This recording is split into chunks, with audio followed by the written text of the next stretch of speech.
So this is my drum sander that I made.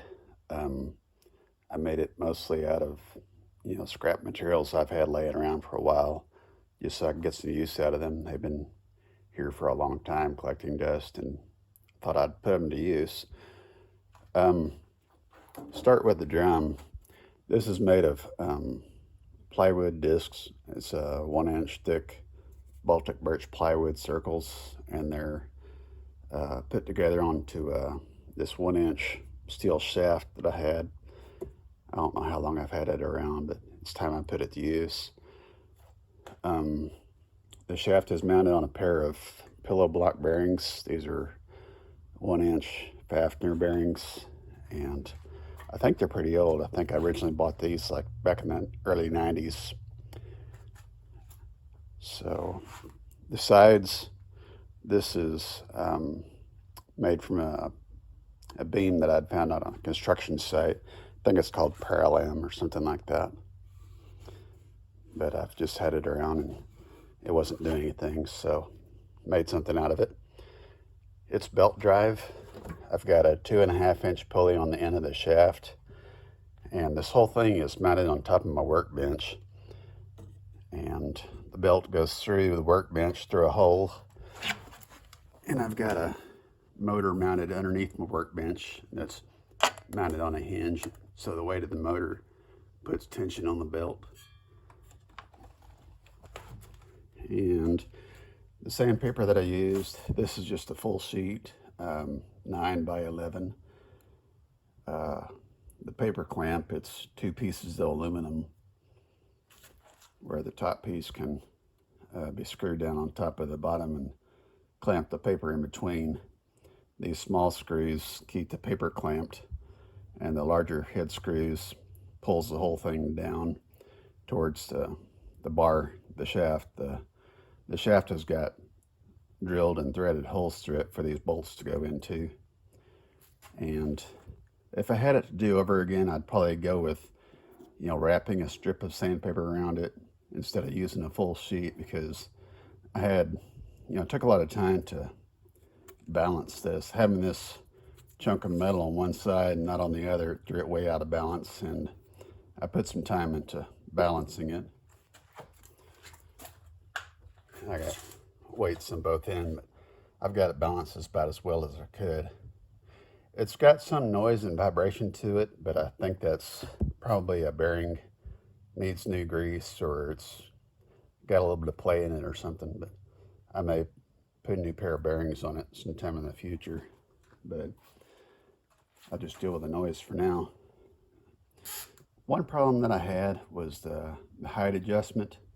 Originally I had just a piece of threaded rod, 1/2-inch threaded rod coming up through the workbench through a nut mounted on the underside of the table, and I would push up on the bottom side of the table to lift it up and down. But had some problem with that because the threaded rod, it can wiggle around a little bit in that nut because it's not a real tight tolerance thread. So what I ended up doing is I bent the shaft into an arc. And here it is down here. It comes down underneath the table. Threaded rod has got enough room, enough play in the threads for a nut to go over a length of threaded rod, as long as it's not bent too much. And it really makes a smooth movement that can, actually it's very precise. I've got a dial indicator I've mounted on here temporarily so that you can see how fine the adjustment can be. This disc here is a piece of thin plywood, and it's got another piece of plywood screwed onto it with a nut that's pressed in that fits the threads of the arc, and this turns it. And I really like that a whole lot better than what I had before. The top, I did have it a piece of granite, but it turns out that piece of granite wasn't very flat, and I had some trouble, being precise with because of that. I've got another piece that's thicker and flatter. I may, install it in the future, but for now I'm just going to use this plywood top. This is 1-inch Baltic birch plywood, and it's plenty stiff. So there's no big rush to install the granite. So what else can I tell you? Oh, it's got a dust cover, and this just sits on the top, and this edge here fits into a groove. Line up these marks, and it's just held on by that one screw. Let me move my light here. And for the dust collection, I just got it where it connects directly to the pipe, and that goes to my dust collector across the shop. Does a real good job of sucking all the dust out. This right here, it's adjustable, and it's got enough airflow where there's no dust, stirred up. It all goes up into the dust collection, even with this sliding door off. But it's on there mostly for to keep your hands out.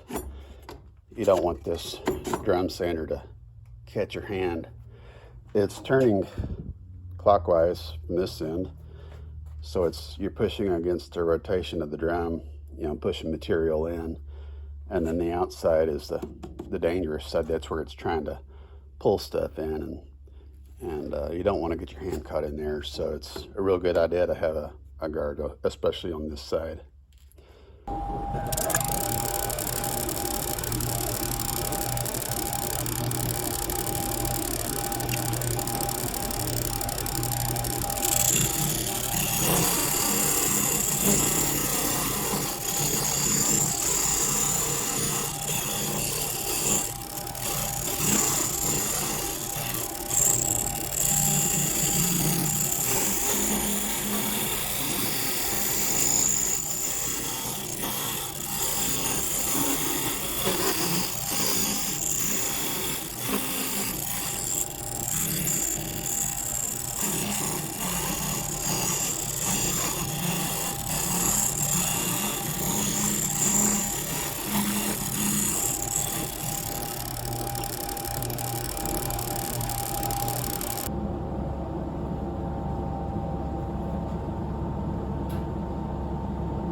So when I was making the sanding drum, I forgot to make video of the part where the groove is cut down the center of it.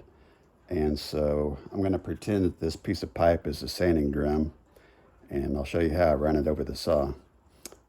I just put a screw in the side of it and run it down to where it's, I don't know, maybe a ½ inch or so above the surface of the cylinder, and that screw head, set the pipe on the table, and the screw head touches also, and it keeps it from turning anymore. And you align your fence where your blade is just about centered on the pipe, and then you run it through and cut it, and then flip it around and do it again on the other side, again with that screw touching the tabletop to keep it from twisting while you're cutting. And then you cut the other side of your groove. After you do that, You can make an offset to your fence to make the groove the width that you would like.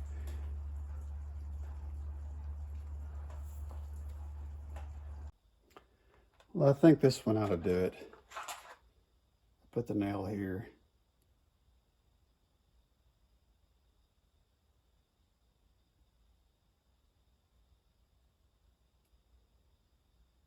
And the way I made the end of this shaft, it's not perfectly round. It's got a bunch of little flat spots, so that doesn't help.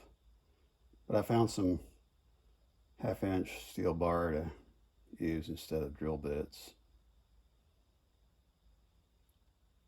And that's getting where it's hard to tell, so it's getting real close. I'm gonna go ahead and put a hole right here and put this nail in, and I think then we'll call it good.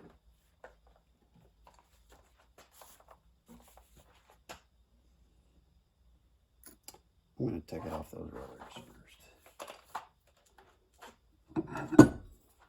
I know what happens.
All right.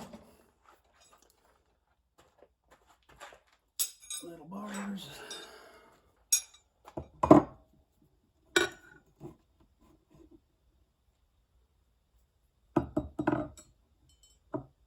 And see how we do.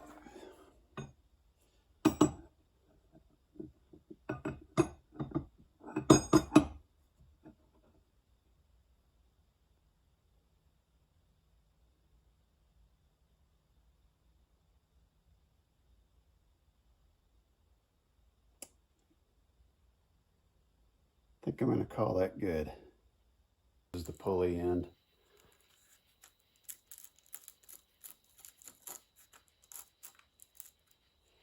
And it's wrapped up around the length of the paper. So the end of this aligns with the edge of the paper. And we'll just transfer these lines.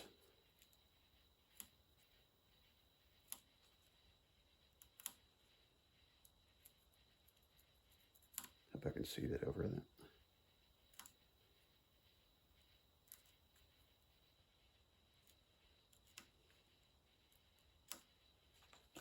And then the same on the other edge without flipping it.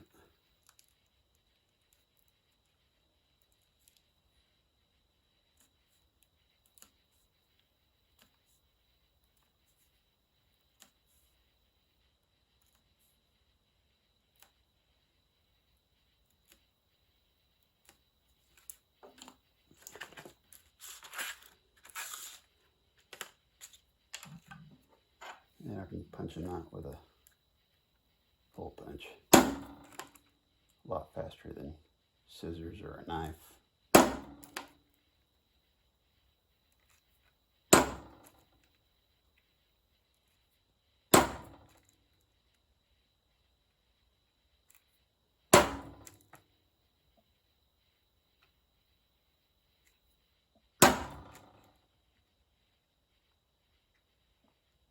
There was one there too. Somewhere in there.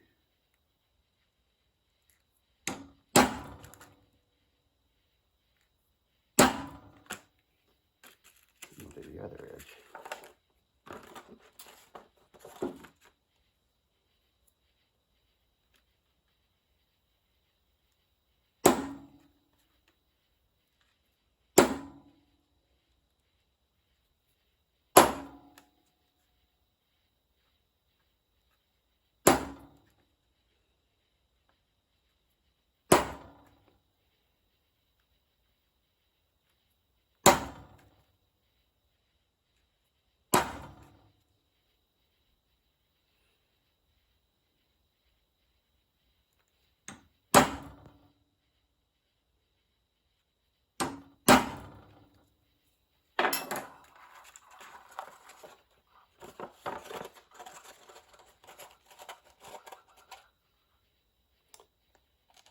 And that will keep the screws from interfering, I hope. Let's go put this piece of paper on. And the way this clamp works, it's got 3 bolts that go through these 3 holes that holds the entire assembly onto the drum. Those bolts are drilled and threaded into the shaft, so it's nice and secure. It's not going to fly off. These tiny little holes right here, those are same screws as these, but they're just in the bottom bar. This is a 2-piece assembly, and those act as push bolts to hold this gap open, the gap between the 2 bars. And so before I tighten down the paper clamp screws, I'll have to tighten down the push bolts first to get them down and out of the way. So far the best way I found to do this is to do it this edge first, and wrap it around. And this end I bent it down just a little bit ahead of time. Try to make it easier to insert into that slot. Gap, whatever you want to call it.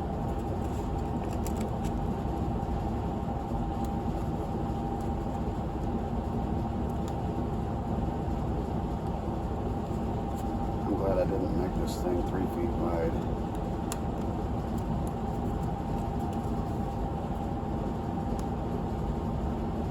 Once you get started in that gap, you can kind of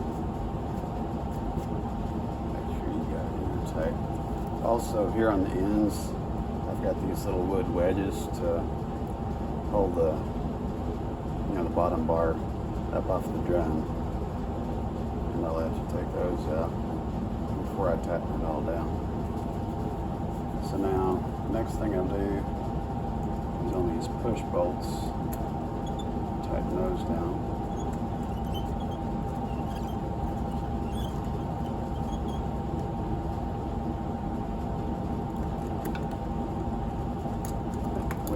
Itself right on mine.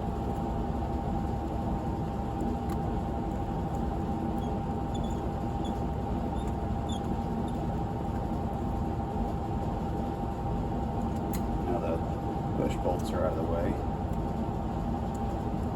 Now I can tighten down, lengthen the screws to hold it tight between those 2 plates. Those are both made out of aluminum. Originally I made those out of wood and it worked. I made them out of cherry. You need like a tight grain hardwood like maple or cherry. But then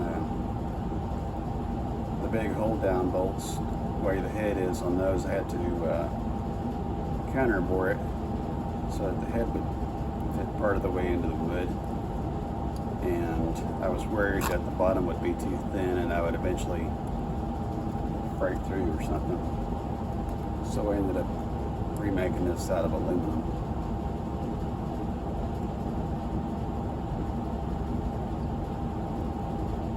These clamping screws that I'm turning now, those thread directly into that bottom bar.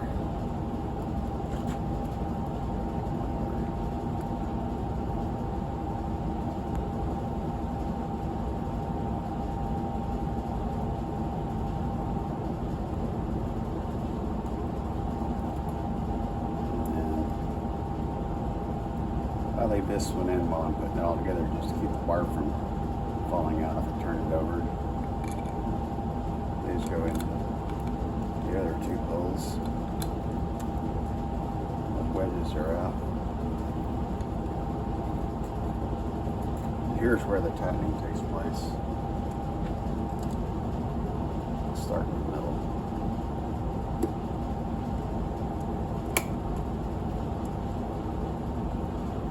Don't want to torque each screw all the way down. We'll kind of alternate between them. Here on the end, if you watch this gap between the drum and the sandpaper, that's going to close that as I tighten this down, hopefully. Here we go. There.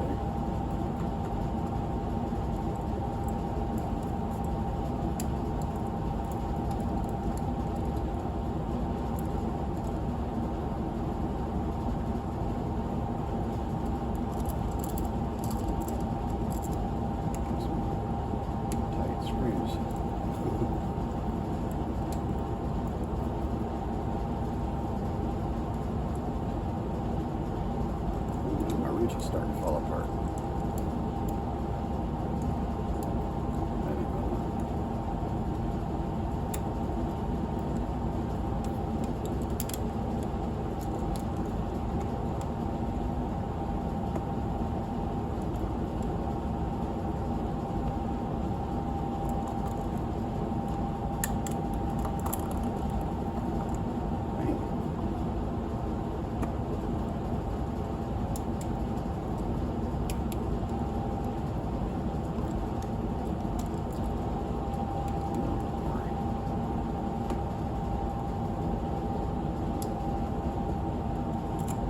And it's on there.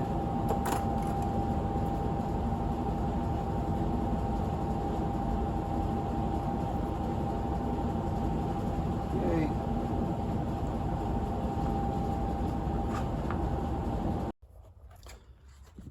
When you're building a drum sander, probably the most important thing to do is to get the shaft going through the drum exactly parallel to the hinge axis of the table. Here's my hinges down here, there and there. So I've got this piece of plywood. I'll set that on top of the table and butt it up against the exposed shaft. And I put a mark, where it meets the edge of the table, which is parallel to the hinge axis. And then I'll move it over to the other side, other end of the drum, and see if it lines up with that edge, and I've got it aligned. After that, you can true up your drum, and then you may need to shim one of your bearings on either end to get it, cutting the same thickness all the way across your boards.